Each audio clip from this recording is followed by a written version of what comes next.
Iya. Nah, hari ini bersama dengan Kak Devi kita akan sama-sama memuji Tuhan. Sudah siap? Kalau sudah siap, coba angkat tangannya ke atas, digoyang-goyang. Oke, sekarang ke samping. Oke, sekarang dirapatkan tangannya. Duduk yang rapi. Oke, terima kasih. Berarti selama ibadah, adik-adik semuanya harus fokus dengarkan Kak Devi, tidak lari-lari. Oke? Iya, kalau adik-adik yang sudah besar pasti sudah bisa ya. Kasih contoh untuk adik-adik yang masih TK, yang masih kecil. Nah, sebelum kita mulai, Kak Devi akan memimpin kita di dalam doa. Mari kita sama-sama berdoa. Silahkan lipat tangannya, duduk yang rapi, tutup mata. Kak Devi yang akan pimpin ya. Mari kita berdoa. Bapa kami dalam surga, kami mengucap syukur untuk hari ini. Terima kasih untuk anugerah-Mu, terima kasih untuk berkat-Mu. Pagi hari ini kami boleh sama-sama lakukan sekolah minggu kami. Kami akan memuji, memuliakan nama-Mu, dan kami akan mendengarkan firman Tuhan. Tolong kami, biarlah Roh Kudus-Mu yang menolong kami semua supaya ibadah kami boleh berjalan dengan lancar, dengan baik. Terima kasih Bapa di surga, di dalam nama anak-Mu Tuhan Yesus, kami berdoa dan mengucap syukur. Amin. Sekali lagi, shalom adik-adik semuanya. Apa kabar hari ini? Luar biasa, antusias, yes, yes, yes. Terima kasih, jangan lupa ya yel-yelnya ya. Nah, sebelum kita mulai ibadah kita, sebelum kita baca firman Tuhan, ya, Kak Devi mau bertanya sesuatu. Adik-adik semuanya bisa berapa bahasa sih? Oh, ada bahasa Indonesia Ibu Devi, ya, bahasa NTT. Adik-adik bisa bahasa NTT, bahasa Labuan Bajo? Oke, ada yang bisa, ada yang tidak bisa ya. Kemudian bahasa Inggris, ada yang bisa? Nah, berarti kira-kira ada 3 ya. Oke, kalau Ibu Devi berapa ya? Bahasa Indonesia, bahasa Bataknya ada 2, terus bahasa Inggris itu saja, ada 4 berarti ya.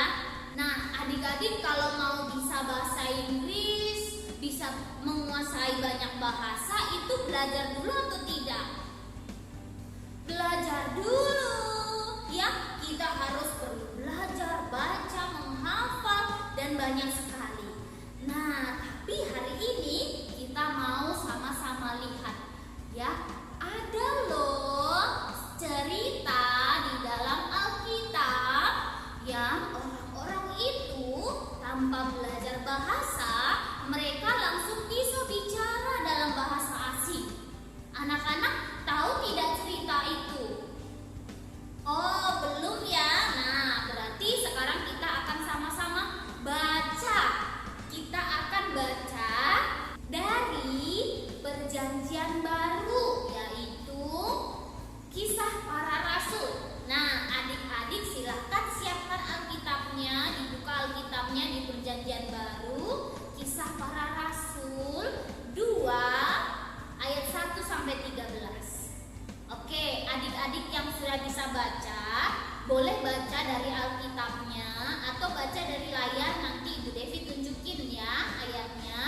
Dan adik-adik yang belum bisa baca, yang masih TK, silahkan didengarkan. Oke, bisa? Oke, kita baca sama-sama ya. Kisah Para Rasul 2 ayat 1 sampai 13. Judulnya adalah Pentakosta. Ketika tiba hari Pentakosta, semua orang percaya berkumpul di satu tempat.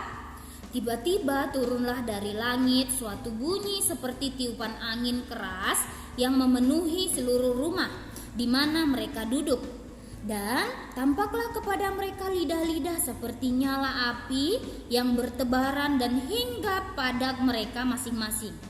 Maka penuhlah mereka dengan Roh Kudus, lalu mereka mulai berkata-kata dalam bahasa-bahasa lain, seperti yang diberikan oleh Roh itu kepada mereka untuk mengatakannya. Waktu itu di Yerusalem diam orang-orang Yahudi yang saleh dari segala bangsa di bawah kolong langit. Ketika turun bunyi itu, berkumpullah orang banyak. Mereka bingung karena mereka masing-masing mendengar rasul-rasul itu berkata-kata dalam bahasa mereka sendiri. Mereka semua tercengang-cengang dan heran, lalu berkata, "Bukankah mereka semua yang berkata itu dari orang Galilea?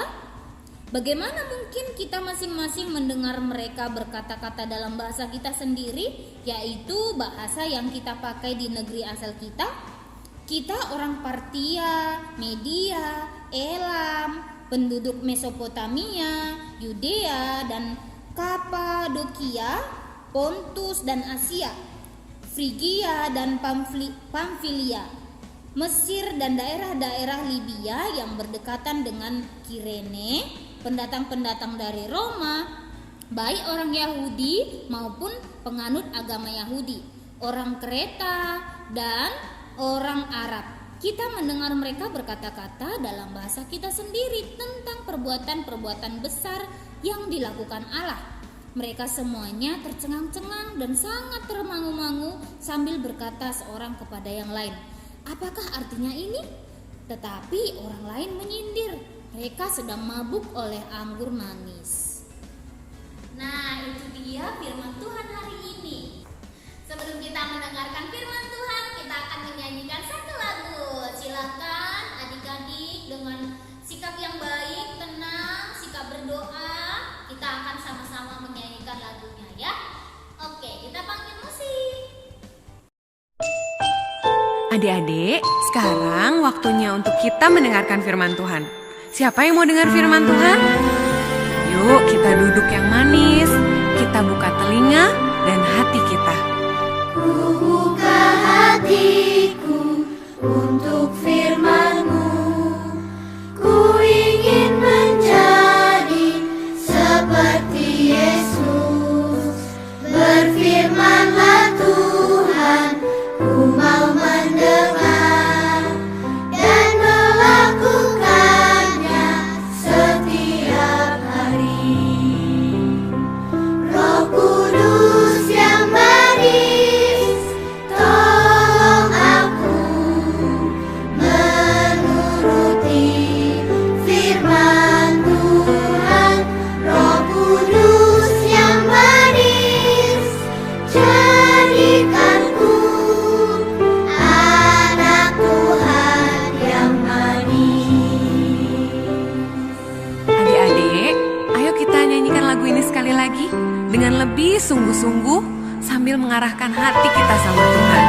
Kita ingat kebaikan Tuhan Yesus dalam hidup kita. Buka hatiku untuk firman-Mu.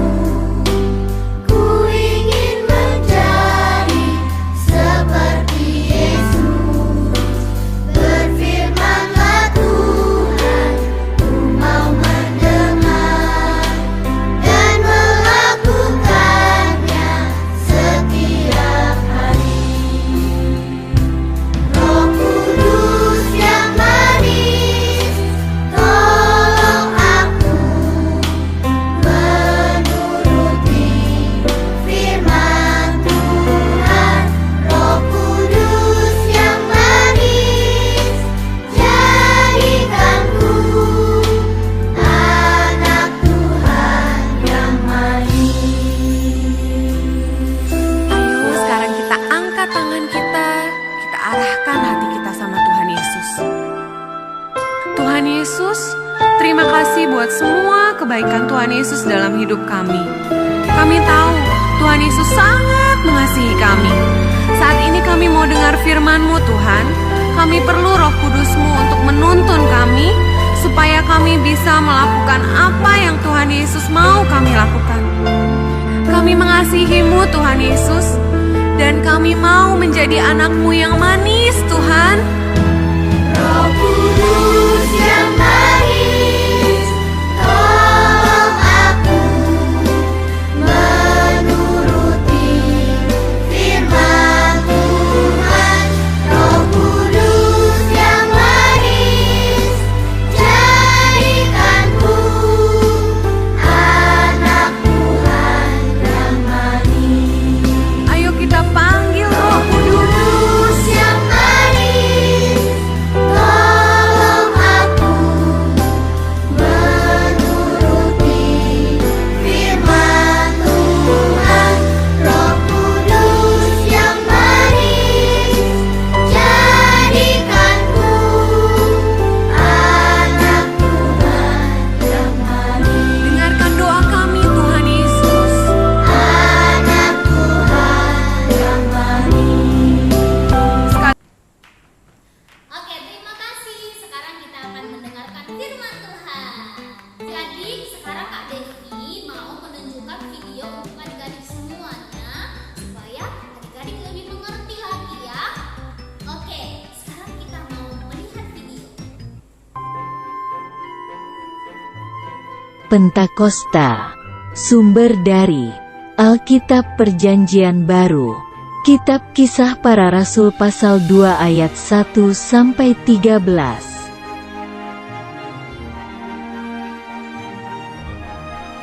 Ketika Tuhan Yesus terangkat naik ke surga, Dia berjanji akan memberikan Roh Kudus.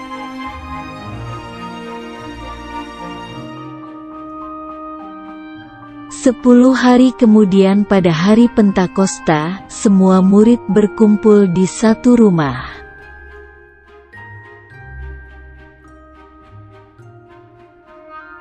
Tiba-tiba, datanglah bunyi seperti tiupan angin keras dari langit.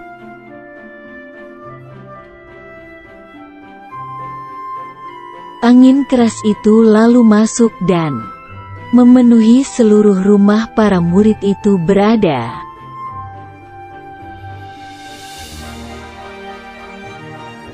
Lalu muncul lidah-lidah api dan hinggap pada mereka masing-masing.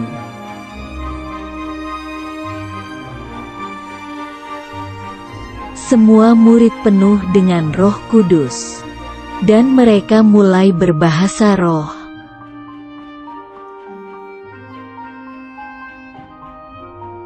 Karena bunyi angin keras tadi, berkumpullah orang-orang Yahudi di sekitar rumah tersebut.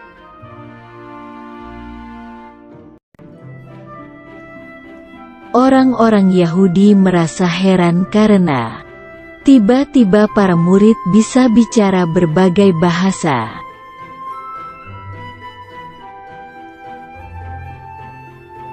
Lalu Petrus pun keluar dari rumah itu dan menemui orang-orang Yahudi.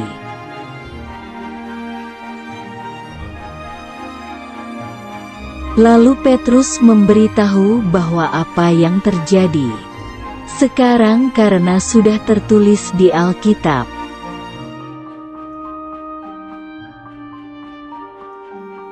Petrus berkata bahwa Tuhan Yesus disalibkan dan mati untuk menebus dosa semua orang.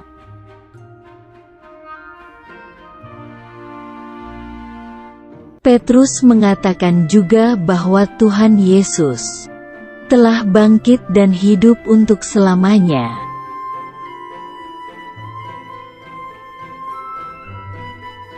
Kemudian orang-orang Yahudi itu bertanya apa yang harus mereka lakukan agar menerima Roh Kudus.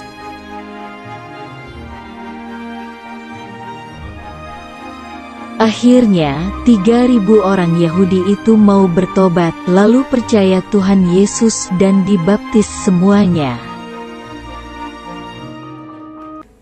Nah, itu dia videonya. Nah, sekarang Kak Devi akan menjelaskan sedikit ya.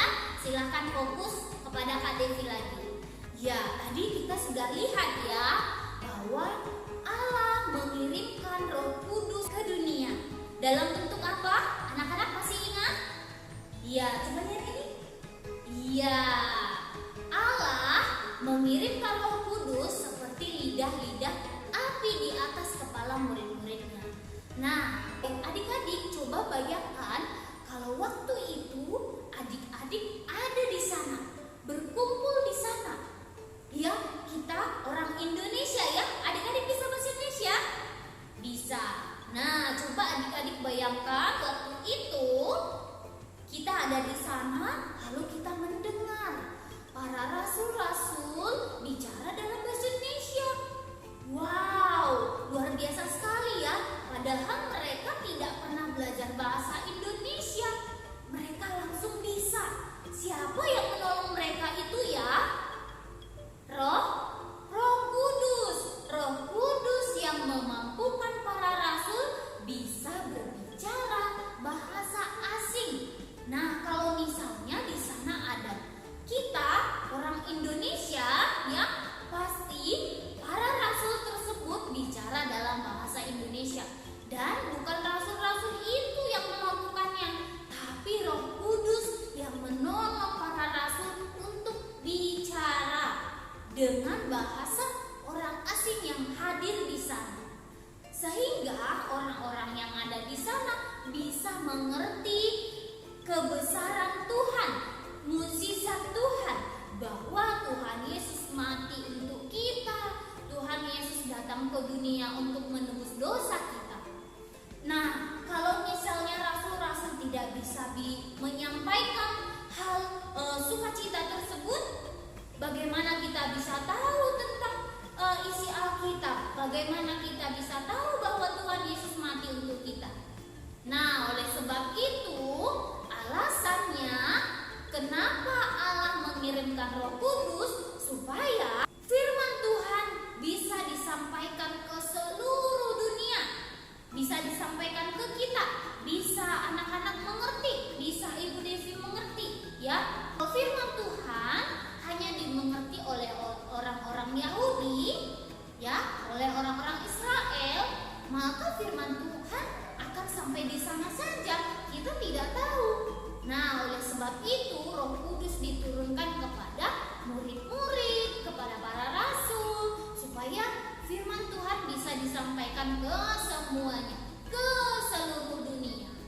Nah, adik-adik bisa lihat ya, waktu itu para rasul banyak yang bingungan, mungkin cemas ya, ada yang merasa tidak bisa bicara, tidak bisa bersaksi, tapi Roh Kudus yang memampukan. Nah, hari ini Ibu Devi mau mengajak adik-adik semuanya untuk bersaksi akan kebaikan Yesus Kristus. Kita sudah dengar ya bahwa Tuhan Yesus mati untuk kita, menyelamatkan kita, menolong kita. Maka dari itu kita sebagai anak-anak Tuhan harus juga ikut bersaksi ya, menyatakan kebesaran Tuhan kepada orang lain, orang di sekeliling kita. Siapakah itu? Bisa teman-teman, bisa mama papa, bisa saudara-saudara kita. Kita menyampaikan berita sukacita bahwa Tuhan Yesus datang ke dunia untuk menyelamatkan umat manusia, menolong kita. Ya, dengan pertolongan siapa? Pertolongan Roh Kudus. Kalau adik-adik masih takut, masih bingung, ya, Kak Devi, saya tidak bisa, saya masih kecil. Nah, nanti adik-adik berdoa, minta Roh Kudus supaya hadir dalam hati kita, menolong kita untuk bersaksi akan kebesaran Tuhan. Adik-adik bisa? Adik-adik juga pasti bisa ya. Nah, itu saja untuk firman Tuhan hari ini. Kita sama-sama berdoa, minta pertolongan Roh Kudus supaya kita dimampukan. Nah, sekarang kita akan melakukan kegiatan. Silakan adik-adik perhatikan ya. Kita akan membuat kincir angin. Ya, tadi kan Roh Kudus datang seperti angin ya, angin yang keras. Nah, sekarang kita mau coba buat kincir angin ya. Oke. Yaitu membuat kincir angin. Ini dia alat dan bahannya. Nah, ini kertas origami yang digunakan ukuran 16 x 16. Pertama, kita lipat menjadi segitiga. Kemudian sebaliknya lagi.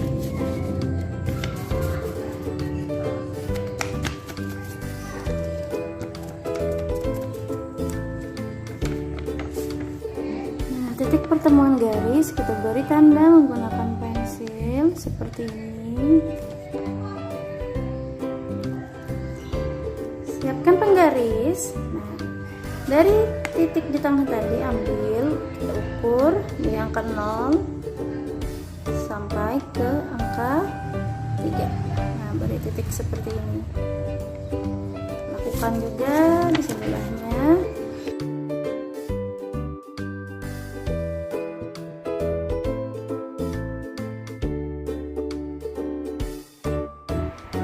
Setelah semua garis sudah diukur dan diberi tanda titik, kemudian kita gunting kertas dari ujung luar ke dalam sampai ke tanda titik yang telah kita buat tadi, dan kita lakukan ke semua bagian kertas.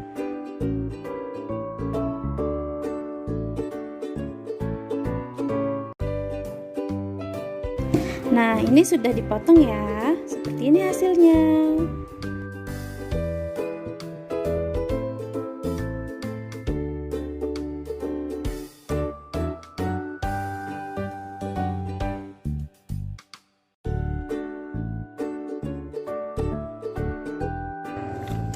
Kembali ke kertas origami, kita akan lipat ke tengah ujung ini, ke tengah seperti ini.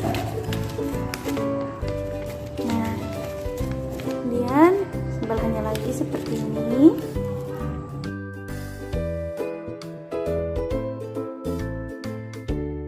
Nah, ini kertasnya sudah dilipat semua. Gunakan tangan jempol kalian untuk menahan kertas agar tidak terlepas. Kita siapkan jarum pentul.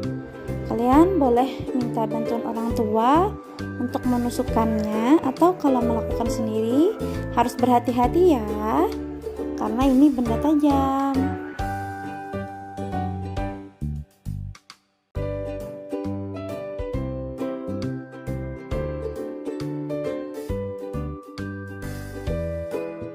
Siapkan potongan sedotan kecil tadi, kita tusukkan di bagian belakang kincir anginnya seperti ini. Kita siapkan juga sedotan yang panjang, tusukkan seperti ini. Ini untuk pegangan kincir angin kita nanti. Nah, seperti ini ya. Ini jarum pentulnya tampak berbahaya ya anak-anak. Kemudian kita bengkokkan ke samping seperti ini.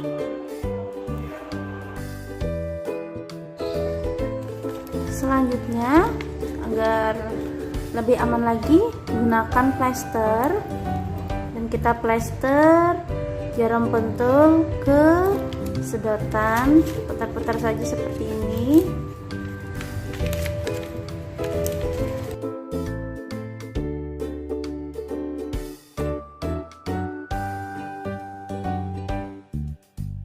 Nah, ini dia hasilnya, kincir anginnya sudah jadi. Nah, tinggal kita hias sesuai kreasi bagi yang mau dihias.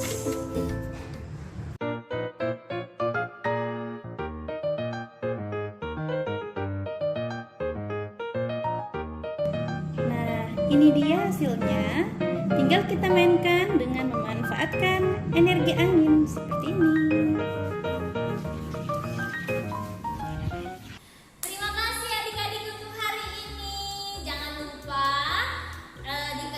Tugasnya ya. Untuk mengakhiri sekolah minggu kita hari ini, kita mau berdoa sama-sama ya. Mari kita berdoa.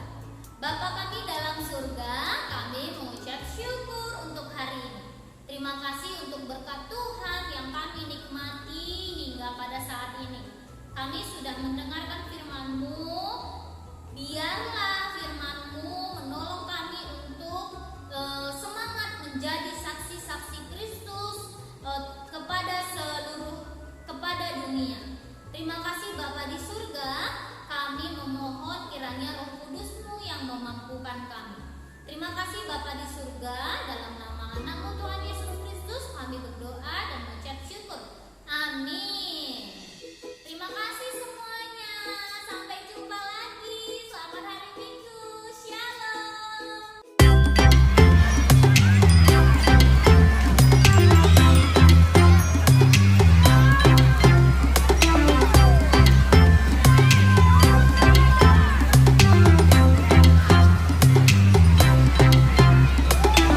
Di terangnya mentari, di gelapnya malam hari, ku tak akan sendiri. Yesus selalu menemani saat senang dan sedih, tertawa dan menangis.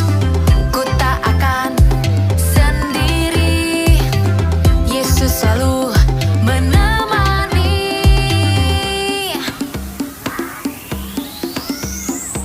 Yesus, Yesus setia, besar-besar kasih-Nya, takkan berubah sampai selamanya.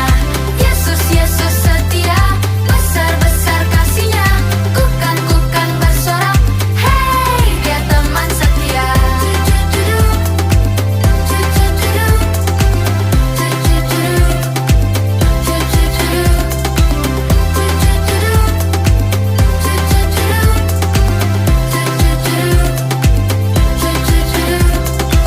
Saat senang dan sedih, tertawa dan menangis, ku tak akan sendiri. Yesus selalu menemani. Yesus, Yesus setia, besar-besar kasih-Nya, takkan berubah sampai selamanya. Yesus, Yesus setia, besar-besar kasih-Nya, ku kan bersorak, hey, Dia teman setia.